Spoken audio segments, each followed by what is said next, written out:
অনলাইনে আমাকে নিয়ে হ্যারাসমেন্ট করা হয়েছে। জাস্ট একটা নরমাল ছবি নিয়ে সেটাকে অশ্লীলভাবে এডিট করে পোস্ট করেছে আর খারাপ ক্যাপশনও দিয়েছে। তারা একটা মেয়ে না, অনেকগুলো মেয়ের জীবনে খেলেছে।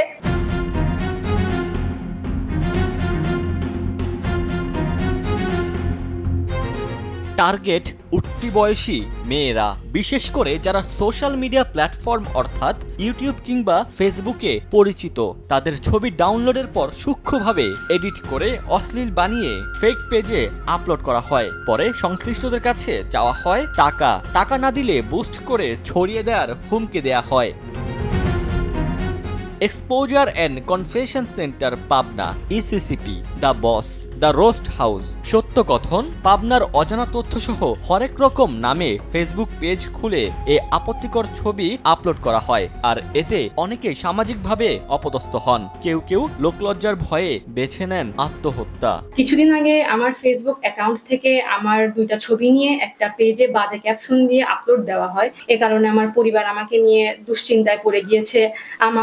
এটা আমাকে মানসিকভাবে ক্ষতিগ্রস্ত করছে, আমার মেন্টাল হেলথের উপর প্রভাব ফেলছে, আমার মেন্টাল হেলথ ক্ষতিগ্রস্ত হচ্ছে। আমি ইউটিউব করি, তো সেখান থেকে তারা আমার ইউটিউবে অনেক ক্লিপগুলো নিয়ে ওরা আবল তাবল মিম বানিয়ে সেগুলো পেজে ছাড়তো। এগুলো যদি আমি ডিলিট করতে বলতাম তাহলে তারা আমাকে অনেক কথা বলতো, অনেক অজুহাত দেখাতো, আবার টাকাও চেত। আর যদি যখন টাকা দেওয়া হয়ে যেত তারপরও তারা আবারও এই কাজগুলো করতো, বারবার করে ছেড়ে দিত। ইভেন আমার অনেক ফ্রেন্ডের সাথে এরকম হয়েছে। জাস্ট একটা নর্মাল ছবি নিয়ে সেটাকে অশ্লীলভাবে পোস্ট করেছে, এডিট করে পোস্ট করেছে আর খারাপ ক্যাপশনও দিয়েছে, যার কারণে তাদের অনেক প্রবলেম ফেস করতে হয়েছে। তারা বিভিন্ন মেয়েদেরকে ছবি নিয়ে খারাপ অশ্লীল ভাষায় খারাপ কিছু লেখা হচ্ছে। তারা বাহিরে যেতে পারতেছে না, বাইরে গেলেও চারিদিকে পরিবেশের মানুষরা তাদেরকে ধিক্কার দিচ্ছে। তো তারা ভুল সিদ্ধান্ত বেছে নিচ্ছে যে আমরা এই জীবনে রাখবো না, আত্মহত্যা করবো।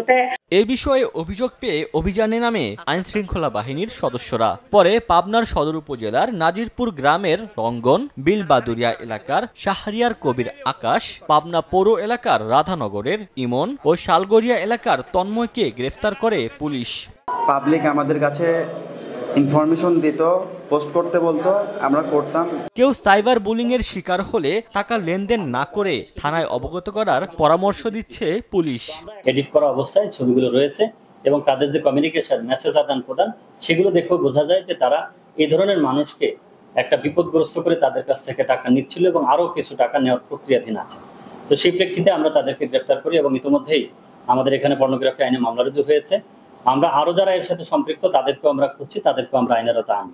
গ্রেফতারকৃত আসামিদের থেকে একটি অপরাধের কাজে ব্যবহৃত কম্পিউটার ও 4টি অ্যান্ড্রয়েড ফোন জব্দ করা হয়। সময় সংবাদ, পাবনা।